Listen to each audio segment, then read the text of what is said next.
کہ آپ اپنا ٹائم سیو کرنے کے لیے آپ جب اسکلڈ ورکر ویزا اپلائی کریں تو اس کے لیے بیٹر یہی ہے کہ کرمنل ریکارڈ چیک جو ہے وہ اپنا کریکٹر سرٹیفکیٹ جو ہے وہ آپ بنوا لیں. وہ زیادہ اچھا رہتا ہے رادر دین کے بعد میں ہم ہوم آفس سے فائٹ کرتے پھریں یا کچھ اور ہے.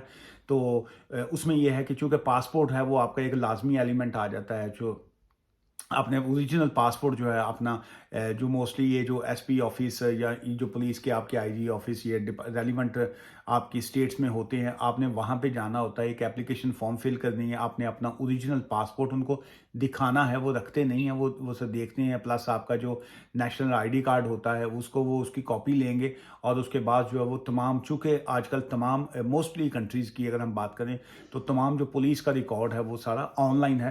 تو وہ وہاں پہ آپ کا کوئکلی وہ چیک کر لیتے ہیں کہ جی کہ کیا آپ کے خلاف کوئی پولیس کیس درج تو نہیں ہے, کیا آپ کسی مقدمے میں کنوکٹڈ نہیں ہیں, کیا آپ کلیئر ہیں. سو اس میں ایسا جتنا زیادہ ٹائم نہیں لگتا. تو وہ کہتے ہیں یہی ہے کہ ہم آپ کو 2-4 دن کے اندر جو ہے وہ سرٹیفکیٹ دے دیں گے, لیکن بعض کا جو ہے وہ سرٹیفکیٹ آپ کو جلدی بھی دے دیتے ہیں. سو اس لیے بیٹر یہی ہوتا ہے کہ آپ اپنا کرمنل ریکارڈ چیک جو ہے وہ لازمی ساتھ میں ایڈ کر دیا کریں. آج کی اس ویڈیو میں ایک تو میں موسٹ آپ کو یہی بتانا چاہ رہا تھا یہ جو کرمنل ریکارڈ کے حوالے سے. سیکنڈ یہ ہے کہ ٹی وی ٹیسٹ جو ہوتا ہے وہ بھی لازمی ہے. اور تھرڈ یہ ہے کہ انگلش لینگویج کا جو ہے سرٹیفکیٹ جو ہوتا ہے آئلٹس کا کہہ لیجئے یا جو دوسرا جو بھی ریلیونٹ ہوتا ہے وہ بھی آپ کو دینا لازمی ہوتا ہے. تو کیا اس میں ویزا کے جو ہے اپروول کے چانسز میں کوئی ایشوز آ سکتے ہیں؟ جی دیکھیے بالکل آ سکتے ہوتے ہیں. ہر ویزا جو ہوتا ہے اس میں اگر آپ کے پاس سی او ایس مل گیا ہے آپ کو, آپ نے اپلائی کر دیا, فیسیں دے دی, سو دیٹ ڈزنٹ مین کہ آپ کی اپلیکیشن جو ہے وہ لازمی وہ اپروو بھی کریں گے. اس کی وجہ یہ ہوتی ہے کہ ہر کیس کو ایک جو کیس ورکر ہے جو وہ اس نے انڈیویجولی دیکھنا ہوتا ہے. جیسے آپ وزٹر ویزا اپلائی کر رہے ہیں, آپ کہتے ہیں جی میں برٹش ہوں, میرے پاس گھر ہے, اکوموڈیشن ہے, میری فیملی کے ممبر جو ہیں وہ مجھے آ کے وزٹ کرنا چاہ رہے ہیں, وہ ویزا ریفیوز کر دیتے ہیں کہ ہم نہیں سمجھتے کہ جی کہ وہ ایلیجیبل ہیں اور وہ آپ کے پاس آئیں گے. سیم اسی طرح اسکلڈ ورکر ویزا میں جو ہے ایشوز یہ آ سکتے ہوتے ہیں. وہ کہتے ہیں جی آپ نے جاب کہاں سے لی, آپ کو کیا آن لائن سرچ کی, کیا آپ کو جو سی او ایس ملا, ان کو ڈاؤٹ یہ ہوتا ہے کہ یہ کہیں جو ہے وہ پیڈ کام تو نہیں آ رہا ہے, یہ کسی ایجنٹ لوگ تو نہیں اس میں شامل, کیا کسی نے پیسے دے کے تو نہیں یہ ویزا لیا. لیکن اگر جینون ہوتی ہے سو آبویسلی دین آپ کا ایک کانفیڈنس لیول جو ہوتا ہے وہ ایک ہائی لیول, آپ ہائی مورال پہ ہوتے ہیں. سو وہ آپ سے پوچھتے ہیں کہ کہاں کیسے آپ نے جاب سرچ کی. سو آج کل جو ہے پہلے نہیں تھا لیکن آج کل جو ہے وہ رینڈملی آپ کو انوائٹ کر سکتے ہیں تھرو ویڈیو کال یا فون کال کے اوپر آپ کا انٹرویو کرنے کے لیے. سو انٹرویو ڈزنٹ مین کہ جی کہ وہ آپ کو لازمی ویزا ایشو کریں گے, اور انٹرویو کا ڈزنٹ مین کہ آفٹر انٹرویو وہ آپ کی اپلیکیشن کو ریفیوز کریں گے. سو انٹرویو کا مقصد یہ ہے آپ نے جاب کیسے لی, کیا آپ کی جاب ہے, آپ کو پتا ہے آپ کا یہ جو کوڈ ہے وہ کیا ہے, یا آپ نے کون سی جاب کے لیے اپلائی کیا تھا, آپ کی کون سی جاب ہے, آپ شیف ہیں, آپ نے کیسے ریسٹورنٹ کا انتخاب کیا, آپ مکینک ہیں, آپ انجینئر ہیں, آپ ڈاکٹر ہیں, آپ نے کیئر ہوم کا ویزا اپلائی کیا, آپ سینئر کیئر ورکر ہیں. اب مطلب جو بھی آپ کی جاب کا ٹائٹل آتا ہے وہ پوچھتے ہیں کہ جی آپ نے اس جاب کیسے لی, آپ کا انٹرویو کیسے ہوا, آپ نے کون سے ڈاکومنٹس ان کو دیے, اور وائی انہوں نے آپ ہی کو کیوں سلیکٹ کیا, آپ کیوں سمجھتے ہیں کہ جی کہ آپ اس جاب کے ایلیجیبل ہیں. کیا آپ کو یہ جاب مل جاتی ہے تو اس کے بعد آپ یو کے میں آپ رہیں گے تو آپ جو جاب کانٹریکٹ ہے وہ کتنی دیر کا ہے, کیا آپ فیملی کو ساتھ میں بعد میں بلوائیں گے, کیا آپ یہاں پہ کیا کرتے ہیں, آپ کی یہاں پہ کب سے جاب ہے, آپ کی ایج فیکٹر جو ہے, آپ ینگ ہیں تو پھر آپ کو یہ جاب کیوں ملی, اگر آپ کی ایج زیادہ ہے تو پھر آپ کو یہ جاب کیوں ملی. تو کیا آپ جو ہے مطلب ریلیونٹ وہ دیکھنا یہ چاہ رہے ہوتے ہیں.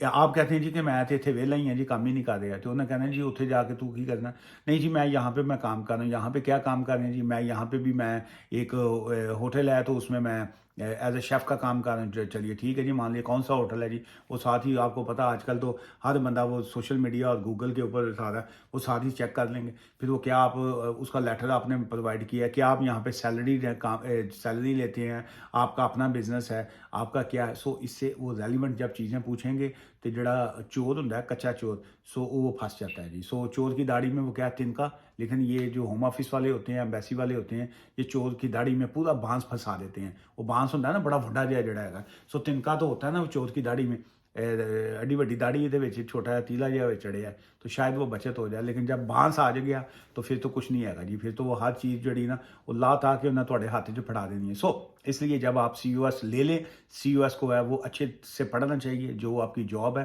آپ کو اپنی جاب کا پتہ ہونا چاہیے.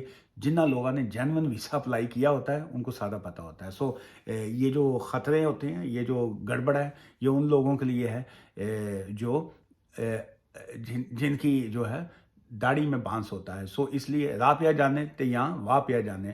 سو اس لیے جب آپ اس واہ پہ ٹریں گے تو آپ کو راہ کا پتہ چل جائے گا. لیکن اس راہ پہ جانے سے پہلے یہ ہے کہ محبت کے راستے جو ہیں ان کا آپ کو پہلے سے ہی چناؤ کر لینا چاہیے. ان راستے جو ہیں یہ ان راستوں پہ چل کے آ سکو تو آؤ.